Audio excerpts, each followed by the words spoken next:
అంతే కదా అమ్మాయి గారు, ఇక నుంచి ఇంట్లో మునక్కాయ పులుసు, మునక్కాయ పప్పు, మునక్కాయ వేపుడు, మునక్కాయ చట్నీ, మునక్కాయ తాలింపు, మునక్కాయ అన్నం, ఇలా ప్రతిదీ మునక్కాయతో చేసింది అయ్యగారికి 3 పూటలు పెట్టాల్సిందే. అర్థమైందా అండి? ఇలా చేస్తే 9 నెలల్లో మీ మధ్యలోకి 3వ వ్యక్తి వస్తాడు. ఏమంటారు? అయ్యో బాబోయ్, నువ్వు అలా చెప్తుంటే నాకేదోలా ఉంది అన్నయ్య. సిగ్గుపడింది చాలా అమ్మాయి గారు. ఆ తిప్పలేవో నేను చూసుకుంటాను కానీ ఆకలిగా ఉందన్నారు కదా, ముందు అయ్యగారికి మునక్కాయ కూర చేసి భోజనం పెట్టండి. సరే.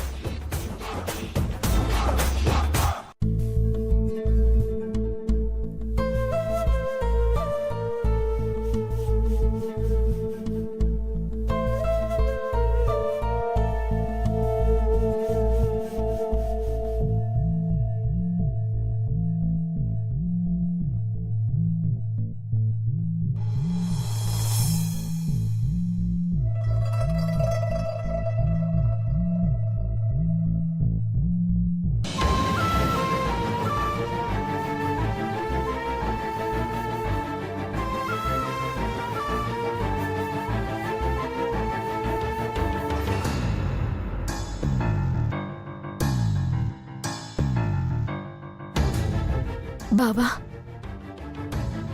మనిషికి 2 కళ్ళు, 2 చెవులు, 2 కాళ్ళు, 2 చేతులిచ్చిన దేవుడు హృదయం మాత్రం ఒక్కటే ఎందుకు ఇచ్చాడో తెలుసా? అది ఒక్కరికే ఇవ్వాలి, ఒక్కసారి ఇవ్వాలని. నేను నా హృదయాన్ని నీకే ఇచ్చాను బాబా.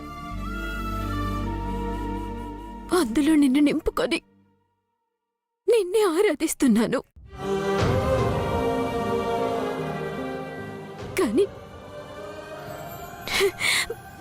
కానీ నువ్వు మాత్రం వేరే వాళ్ళకి సొంతమయ్యావు.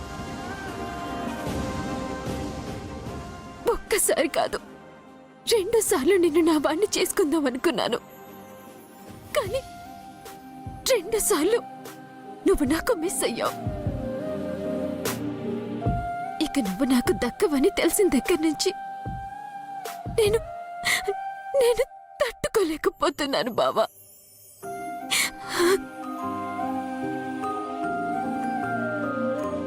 ఈ బతకడం కన్నా చావడం మేలనిపిస్తుంది.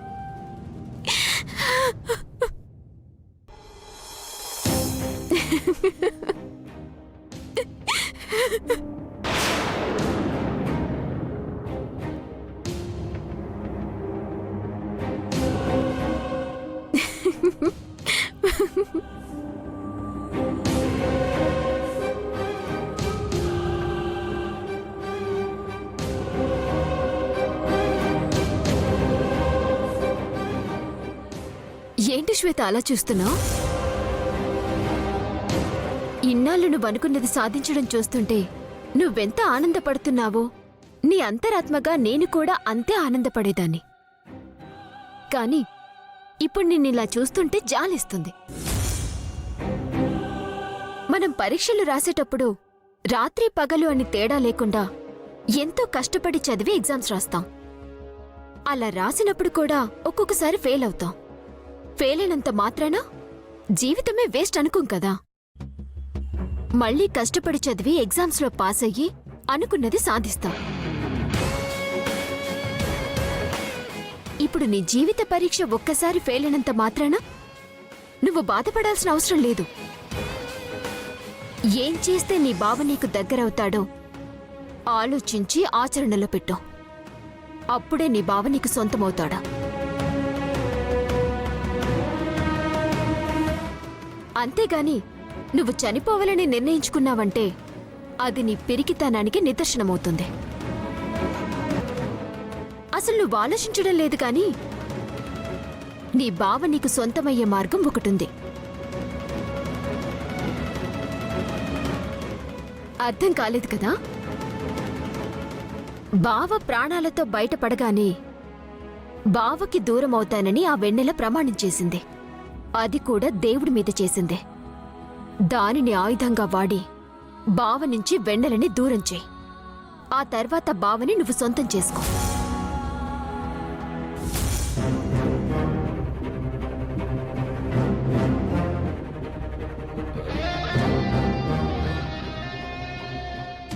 ఎస్, నువ్వు చెప్పింది కరెక్ట్. నువ్వు చెప్పినట్టే చేసి బావని భర్తగా పొందుతాను. మంచిదే.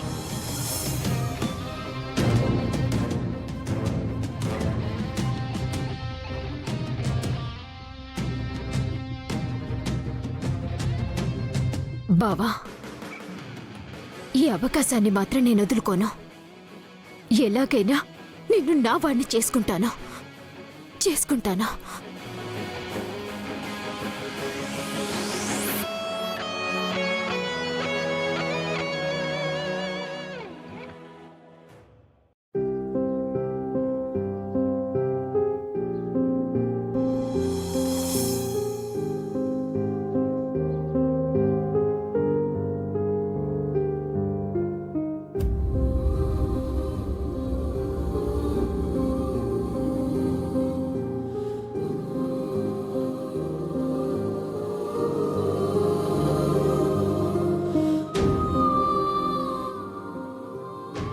బావా,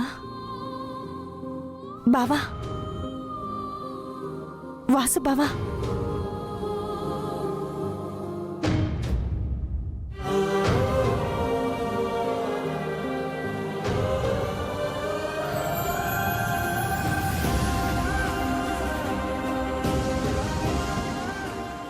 మోహిని,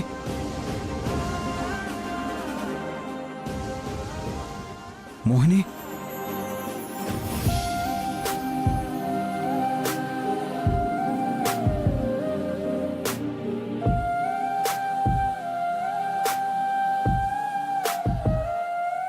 బావా, నీకొక విషయం చెప్పాలి. నేను మాత్రమే నీకు దూరమయ్యాను కానీ మన బిడ్డ దూరం అవ్వలేదు బావా. బిడ్డేంటి మోహిని? నేను చనిపోయే ముందు ఒక పాపకి జన్మనిచ్చాను బావా.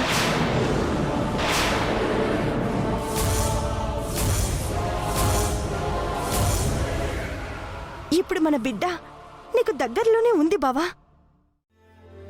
నువ్వే తనని దగ్గరికి చేర్చుకొని ఏ లోటు లేకుండా పెంచాలి బావా. తనకి ఏ కష్టం లేకుండా చూసుకోవాలి. అలా చేస్తావు కదా? చేస్తావు కదా? హా? చేస్తావు కదా? హా. హా, హా, మోహిని, బావా, మోహిని, బావా, ఏమైంది బావా? మోహిని, మోహిని కళ్ళకు వచ్చింది వెన్నెల. మోహిని కనిపించింది. అంతేకాదు, తను చనిపోయే ముందు ఒక పాపకు జన్మనిచ్చిందంట. ఎలాగైనా ఆ పాపని నా దగ్గరికి చేరుస్తానని చెప్పింది. ఏంటి బావా నువ్వు చెప్పేది? అక్క పాపకి జన్మనివ్వడం ఏంటి? అసలు అంత పెద్ద కొండపై నుంచి తోసేశాక అక్కతో పాటు బిడ్డ కూడా అప్పుడే చనిపోయి ఉంటుంది బావా. ఆ బిడ్డ బ్రతికడం అసాధ్యం బావా. నువ్వు ఈ మధ్య అక్క గురించి ఎక్కువగా ఆలోచిస్తున్నావు బావా. పైగా ఉదయం నుంచి ఎవరో పాప గురించి చెప్తున్నావు. మనం ఏం తలుచుకుని పడుకుంటామో ఆ విషయమే కల్లోకొస్తుందని మా నాన్నమ్మ చెప్పింది. నీకొచ్చిన కల కూడా అలాంటిదే అయ్యుంటుంది బావా. లేదు వెన్నెల, మోహిని చనిపోయాక ఎప్పుడూ నా కల్లోకి రాలేదు. అలాంటిది మొదటిసారి ఇలా నా కల్లోకొచ్చి చెప్పిందంటే నాకు కూడా పాప ఉన్నట్టు నమ్మకం కలుగుతుంది వెన్నెల. ఎలాగైనా సరే పాప ఎక్కడున్నా కనుక్కుంటాను, నా దగ్గరికి చేర్చుకుంటాను. మోహిని చెప్పినట్టుగానే తనకి ఏ లోటు రాకుండా నేను చూసుకుంటాను వెన్నెల. పాప ఎక్కడుందో వెంటనే కనుక్కోవాలి వెన్నెల. పద. బావా ఆవేశపడుకు బావా. అక్క చెప్పిందే నిజమైతే తప్పకుండా పాప మన దగ్గరకు వచ్చి చేరుతుంది బావా. మంచోళ్ళకి ఆ దేవుడెప్పుడు అన్యాయం చేయడు. పాప నిజంగా ఉంటే ఎప్పటికైనా మిమ్మల్ని ఇద్దరిని కలుపుతాడు. అవును బావా, అన్నయ్య చెప్పింది నిజం. అయినా పాప ఉందంటే మనకంతకంటే ఆనందం ఇంకేం ఉంటుంది చెప్పు? అయినా ఎవరిని ఎప్పుడు ఎలా కలపాలో ఆ బ్రహ్మదేవుడికి బాగా తెలుసు. అందుకే ఆ విషయం మర్చిపోయి ముందు నువ్వు ప్రశాంతంగా ఉండు బావా. తర్వాత పాప గురించి ఆలోచిద్దాం.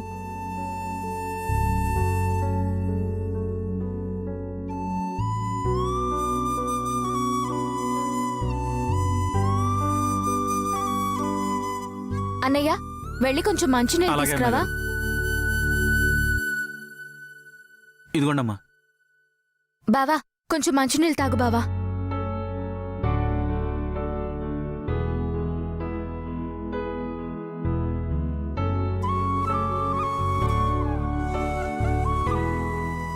పడుకో బావా.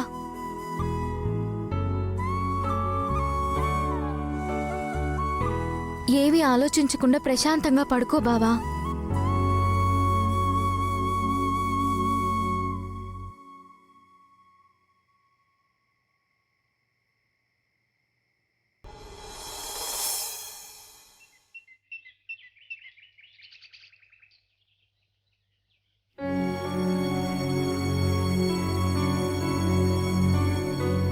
తను చనిపోయే ముందు ఒక పాపకు జన్మనిచ్చిందంట.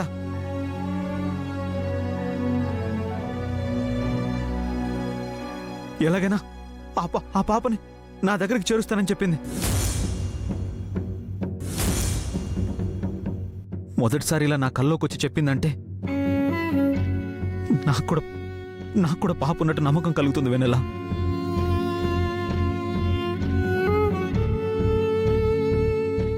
మోహిని చెప్పినట్టుగానే తనకి ఏ లోటు రాకుండా నేను చూసుకుంటాను వెన్నెల. అక్క, నీకు నిజంగా పాప పుట్టుంటే తనని నా సొంత కూతుర్లా చూసుకుంటానక్క. కాకపోతే తను ఎక్కడుందో ఎలా కనిపెట్టాలో అర్థం కావడం లేదక్కా.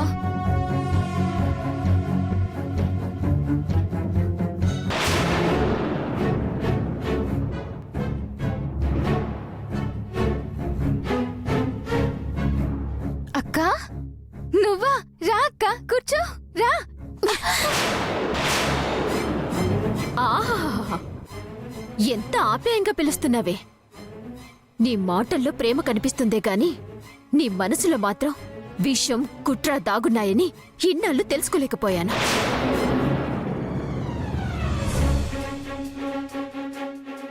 అదేంటక్క అలా అంటున్నావు? అయినా నేనిప్పుడు ఏం చేశాను? ఏం చేశానని నన్నే అడుగుతున్నావా? సరే, ఒక విషయం అడుగుతాను, నిజం చెప్పు. హాస్పిటల్లో బావ చావు బతుకుల్లో ఉన్నప్పుడు బావకి ఇంజెక్షన్ తెప్పించి ప్రాణాలు కాపాడిందెవరు? నువ్వే అక్క. అదే హాస్పిటల్లో బావ ప్రాణాలతో బతికితే బావకి దూరం అవుతానని చెప్పిందెవరు?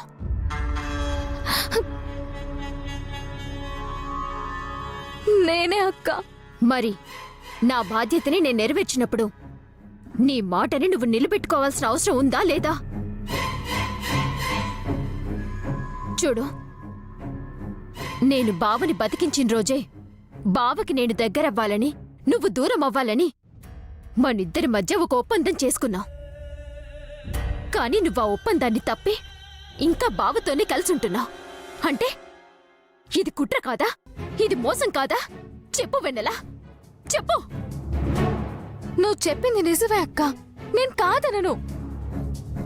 కానీ నేను దూరం అయితే బావ తట్టుకోలేడక్క.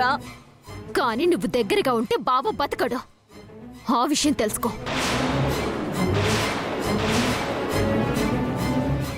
చూడు, నువ్వు ఆ రోజు బావకి దూరం అవుతానని దేవుడి మీద ప్రమాణం చేశావు. అది కూడా మనం ప్రథమంగా పూజించే ఆ వినాయకుడి మీద చేశావు. ఇప్పుడు నీ మాటని, నీ ప్రమాణాన్ని తప్పావంటే నీకేం ప్రమాదం జరగదు, బావకి జరుగుతుంది. అది గుర్తుపెట్టుకో. బావ బతకాలని కోరుకుంటావో, బావకి దూరం అవ్వాలని డిసైడ్ అవుతావో నువ్వే డిసైడ్ చేసుకో. కానీ ఒక్కటి మాత్రం నిజం, నువ్విక్కడే ఉంటే మాత్రం బావ ప్రాణాలకి మాత్రం గ్యారెంటీ లేదు. ఎటువైపు నుంచి ఏం ప్రమాదం జరుగుతుందో, ఎప్పుడు ప్రాణాలు పోతాయో ఎవ్వరికీ తెలీదు. అక్క, అంత మాట అనొద్దక్క. బావకి ఏదైనా హాని జరిగిందన్న మాటే నేను తట్టుకోలేను. ప్లీజ్ అక్క, అలాంటిది తనకేదన్నా అయితే నేను భరించలేను, బ్రతకలేనక్క.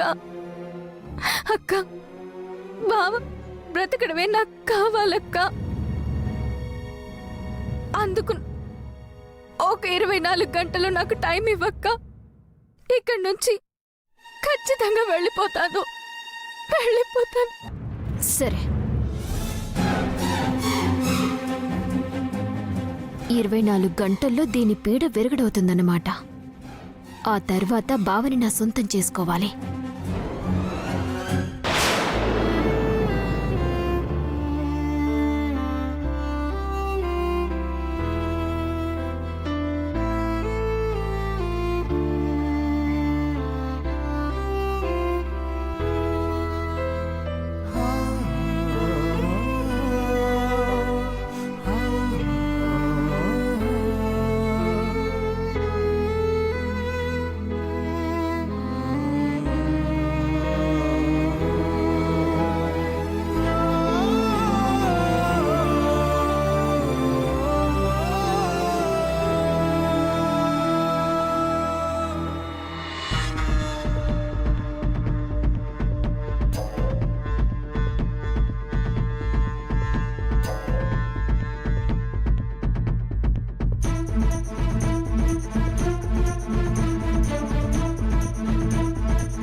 ఏంటి ఈ రోజు కూడా ఇక్కడే ఉంది?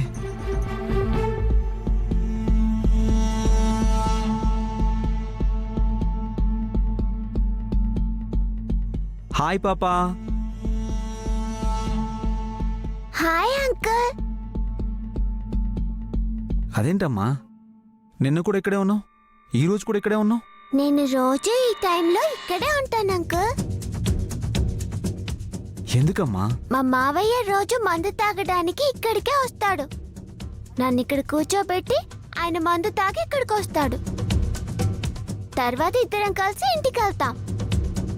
అంటే మీ మావయ్య ప్రతిరోజు ఇలాగే చేస్తాడా? అవును అంకుల్. మరి మీ మావయ్య వచ్చేలోపు నీకు ఆకలేసినా దాహం వేసినా ఏం చేస్తావమ్మా? ఇదిగో ఈ కవర్లో వాటర్ బాటిల్తో పాటు తినడానికి ఏమైనా తెచ్చుకుంటాను అంకుల్. ఇంతకీ మీ మావయ్య ఎక్కడా? ఏమో తెలీదు అంకుల్. అయినా ఈ టైంకి వచ్చేస్తారు. అంకుల్, మా అమ్మ ఫోటో ఎగిరిపోయింది.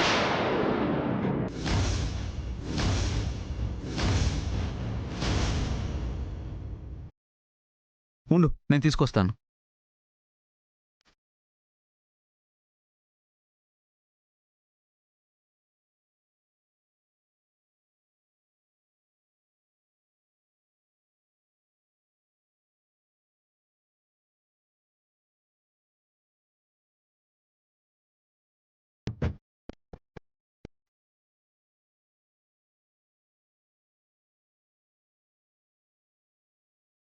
Thank you uncle.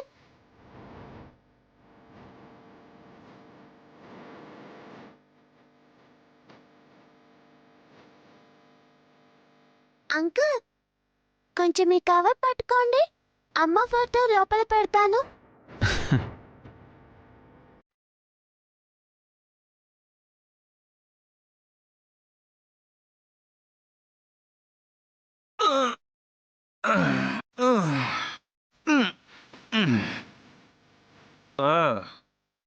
ఈ రోజు కూడా నువ్వే వచ్చావా?